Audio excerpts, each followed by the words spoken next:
आगु आसुची होली होली रे समस्ते व्यस्त रहिबे आ बहुत सारा एन्जॉय करिवे तो सेति पई तो दरकार बहुत बढ़िया स्नैक्स ना आ जोटा कि बहुत ही हेल्दी हेतिबो क्रंची हेतिबो आ माउथ वाटरिंग हेतिबो तो आजि बनेबा गोटे बहुत ही हेल्दी उपाय रे मेथी मटरी जा खाइबा को अति स्वादिया हेतिबो आ बहुत ही क्रिस्पी बनिबो ना बेलिबार टेंशन ना मैदा खाइबार टेंशन ताले ओडिया बहु ता स्टाइल किपरि मेथी मटरी बनेची चलंतु देखिनबा। नमस्कार ओडिया बहु रोसई को आपण मानकु बहुत बहुत स्वागत। आज आमे जो मेथी मटरी बनेबा सेति पई म एठी 2 कप अट्टा नेइची एठी जमा भी आपण मैदा रे यूज करंतु नै जदी हेल्दी बनिया को चाहउछनी जदी आपण मैदा खाइया को पसंद करन तो मैदा रे मध्ये बनै परिबे तार टेस्ट के बहुत भलो आसीतै तो एठी मु 2 कप अट्टा नेइची तापर एठी नेइची 1/4 कप सुजी टिके एक्स्ट्रा क्रिस्पीनेस पई आपण चाहिले सुजी को मध्ये स्किप कर परिबे जदी आपण मैदा रे भी बनौछनी सुजी को स्किप कर परिबे तापर देखंतु एठी मु सुखिला मेथी नेइची जोडा हमर कस्तूरी मेथी आस्ते सेटा मु एठी ऐड करछि आ एठी मु पूरा हाफ कप ऐड करूछि आ आपण जदी सुखिला मेथी नाही आपण पारे ताले आपण मेथी साग को आनी ताको भाजी की मध्ये एठी यूज कर परिबे तापर देखंतु गोटे स्पून एठी मु नेइची गोलमरच को दरदरा खंड करके जदरा की बहुत ही बढ़िया फ्लेवर आसीबो गोलमरच रो गुंड बिल्कुल यूज करिवेनी नहले भलो फ्लेवर आसीबोनी एमती दरदरा खंड दियंतु तापर एठी मु ऐड करूची 1.5 स्पून राशी कारण हमरो गोटे स्पून तो पूरा अटरे लागि रहि जिबा आउ आधा स्पून हम एथि पई देछि कारण हम जतले छाणीबा सेतरु किछि राशी बाहरी जाई पारे तेनु करी आपण 1.5 स्पून राशी एठी दियंतु तापर देखंतु एठी मु नेछि आधा स्पून जुआणी ताको हम गोटे काम करिबा एमती हाथ रे टिके नै जिबा ताको टिके हाथ रे एमती क्रॉस करनबा जदरा कि तार बहुत ही बढ़िया बास्ना आसी जायते तापर हम अटा रे मिसै नबा जुआणी देबा द्वारा हमरो पेट रे डाइजेशन बहुत भलो होइते आ हम जतले छणा जिंस खाइतो हमरो गैस एसिडिटी रो समस्या हेइ नथाय तेनु करी जुआणीटा जहा भी हेले देबे तापर देखंतु एठी दउची हाफ स्पून टिके कम नेछि कळा जीरा जदरा कि बहुत ही बढ़िया फ्लेवर आसीबो आ हमरो डाइजेशन रे भी मध्ये बहुत बढ़िया हेल्प करिवो जदि आपनको पाखरे एई सब जिंस रु किछि भी नै ताले आपण टिके हेंगु मध्ये एथरे ऐड कर परिबे तापर हमें दबा स्वाद अनुसार हाफ स्पून एठी मु लूण पूरा देछि तापर देखंतु एठी मु हाफ कप घियो नेछि आ घियो मिसेबा पूर्वरु प्रथमे हमें जा सब सुखिला जिंस नेछि ताको हमें प्रथमे गोळेई दबा आ सब जिंस को एका संगे मिसेई दबा जा फल रे सब जिंस भलो भाबरे मिसी जिवो आ तापर हमें घियो को ऐड करिबा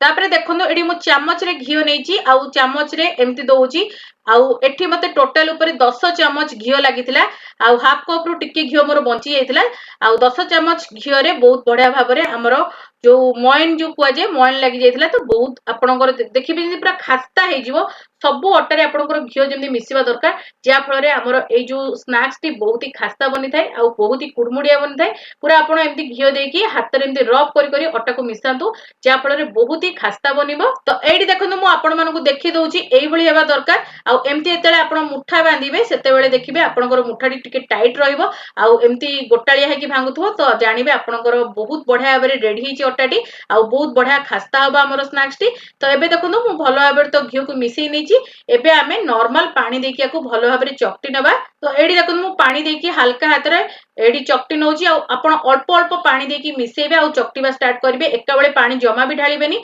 अल्प अल्प माने गोटे चमच 2 चमच पानी दउथिबे तापर चकटुथिबे जा द्वारा कि हमर बहुत ही बढ़िया भाबरे डो टी तयारी होबा आ सब बेले आपण ए डो तयारी कला बेले ना बेसी नरम ना बेसी टाणो तयारी करिवे जेमति हमर मीडियम डो रहे पूरी पे हमें बनिताउ सेई भली डो होबा दरकार तो एडी देखंतु डोटी हमर तयारी हि जाइछि आ एतिकी टाणो रहइबा दरकार आकु आपण छाडी दियंतु मात्र अध घंटा पई तापरे हमें तयारी करबा एथरु मठरी तो एडी देखंतु अध घंटा हेइ जाइतिला तो मु आपण मानकु देखौछि आ एडी आपण यूज करंतु कोइंची रो आपण को एडी बेलिबा को आज बिल्कुल पडिबनी बेसी कष्ट नै जेतु होली रे समस्त बिजी थिबे ए सब जिंस बना को समस्त को बेसी भारी लागितै तेनु करी बहुत सहज रे मु आपण मानकु एडी देखैछि आपण केमति बनै परिबे देखंतु कोइंची नियंतु एई भली काटिबा स्टार्ट करंतु आ सेथरे भी बहुत बढ़िया शेप मधि आसी जाइतै आ जेते बेले भी तयारी हेते बहुत ही खास्ता तयारी हेते हमरो तो आपण मानकु बहुत ही सहज उपाय मु देखैछि एठी आपण एई भली मठरी थरे तयारी करिक देखंतु बिना टेंशन रे मात्र 15 रु 20 मिनिट भितरे आपण सब जाक मठरी छाणी देबे आ एठी देखंतु मु टोटल ऊपरे माने पूरा गोटे थाली मठरी छाणतिले आ मते टोटल ऊपरे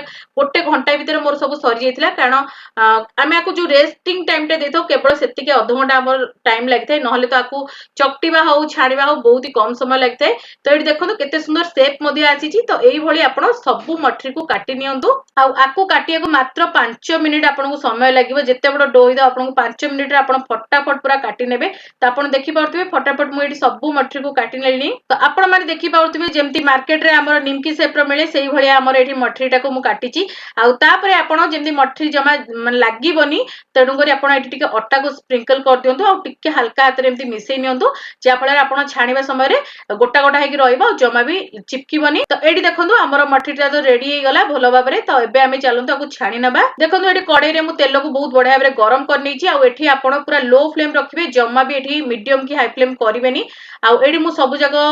जो आमे तयारी करथले मठरी ताकू गोटे गोटे दे दबा आ जेतिकी जगह हो सेतिकी देबे ओभर क्राउड करिवेनी हमर कड़ाई को नहले तो हमर लेट होबो बहुत सिजीबनी ठीक से आ सब बळे लो फ्लेम रे भी करिवे जेतो आमे अट्टा नेची अट्टा हमर बहुत बढ़िया बाबरे सिजीबा दरकार सुजी भी मध्ये आमे पकेइचे तेणु करी भलो बाबरे सिजिले ही हमर बहुत ही खास्ता बनिवो तो एठी देखंतु पूरा लो फ्लेम रे मु कड़ाई को रखिची आ तापरे मु एठी सब मठरी को देई देबे एठी जेतिकी जगह हबो एठी 5 ରୁ 7 मिनिट परे मु एठी उल्टौची आ एठी देखंतु टिके सेट हे गला पर ही उल्टेबे आ पूरा लो फ्लेम रे ही अछि एबे पर्यंत आ लो फ्लेम रे फास्ट टू लास्ट पर्यंत ही छाणीबे तो टिके ना उल्टे दबा द्वारा गोटे साइड हे जाई थाए तो आ गोटे साइड हेबा को हमको सुविधा हेते तो एबे भी आउरी 5 ରୁ 7 मिनिट हमको लागि थाए तो एठी देखंतु केते बढ़िया बाबरे हमर टोटल ऊपर एठी मते 10 मिनिट लागितला गोटे बैच छाणिया को आ टोटल ऊपर एठी मोर दुईटी बैच हेतिला तो एठी देखंतु एठी केते बढ़िया हमर मठरी रेडी हेची पूरा क्रिस्पी खास्ता मठरी हमर रेडी हेची खाइबा को तो अति स्वादिया आ जो मु कहितली आपण 1.5 स्पून राशि देबे एथि पय कहितली देखंतु तेल रे किछिरा राशि बाहरी जाई थाए तेणु करी आपण टिके अधिक राशि देले आपणकर स्नैक्स रे भी मध्ये लागि रहइबो किछि राशि आ जेहेतु आमे कइछि रे काटि थाउ आ टिके हमर राशि रे भलो भाबरे सेट हेई पारेनी भितरे तेणु करी टिके राशि हमर बाहरी जाई थाए तेणु करी राशि रो परिमाणटा टिके आपण अधिक दियंतु तो एठी देखंतु हमर तो मठरी सब रेडी हे गलानी एबे आमे आकु काढी नबा तापरे बळी जाईथिबा आ गोटे बैच मु एठी पके नउची आ आकु मध्ये हेबाकू सेही 10 मिनिट पाखा पाखी लागितला तो एठी मु सब जाको देई दउची एठी देखंतु हमर सब मठरी पूरा रेडी हे गलानी तो एबे आमे सब मठरी को काढी नबा आ आपण एई मठरी को मासे रु अधिक समय एयर टाइट कंटेनर रे रखिकी चाय समय रे आ स्नैक्स समय रे आपण एन्जॉय कर परिबे बहुत ही बढ़िया लागते आ हेल्दी मध्ये हेते सेमति नै जे छणा हेची बोली अनहेल्दी जमा नुह आपण अट्टा रे जेहेतु बनि जंदी आपण केबे केबे आकु स्नैक्स रे खाई परिबे बहुत टेस्टी हेते हेल्दी मध्ये हेते आ आपण मानको मोर ई छोट छोट रेसिपी केमति लागुची कमेंट सेक्शन रे लिखिबे आपनकर मतामत देबे आ जदि किछि नुवा रेसिपी देखियाउ चाहउछन्ती कमेंट सेक्शन रे लिखि परिबे म आनिया को चेष्टा करबी आ आपण माने मो वीडियो को को जगह रु देखुछन्ती कमेंट सेक्शन रे लिखिबे मते बहुत ही भल लागिबो मु जानिया को चाहूची को जगह रु लोक माने मो सहित जोड़ी हेचन्ती तो केमती लागिला ए रेसिपी नियति एबे लिखिबे आ एठी देखंतु केते सुंदर हमर खास्ता मठरी एठी रेडी हि जाईची आपण भी आको बनांतु होली रे आ निजे खांतु निज परिवार को खुआंतु पिला मानकु तो बहुत ही पसंद आसीबो जदि आपण माने मो वीडियो को प्रथम करी देखुछन्ती चैनल रे अछन्ती नुवा ताले सब्सक्राइब करिया को बिल्कुल भूलिबेनी साइड रे बेल आइकन को प्रेस करिवे ता द्वारा आपण माने मोर एमती भलो भलो रेसिपी गुडी को प्रथमे देखि परिबे आ मोर फेसबुक पेज रे देखुतिले फॉलो करिया को बिल्कुल भूलिबेनी सेठी मध्ये म आपण मानो पई बहुत ही बढ़िया बढ़िया जिंस पोस्ट करताय आ इंस्टाग्राम पेज को मध्ये मोर फॉलो करनेबे सेठी मध्ये म आपण मानो पई बहुत ही बढ़िया बढ़िया पोस्ट करताय तो आगु को म एमती बहुत ही बढ़िया बढ़िया रेसिपीज आपण मानो पई नेकी आसीबी तो आजि पई एतिकी बाय बाय।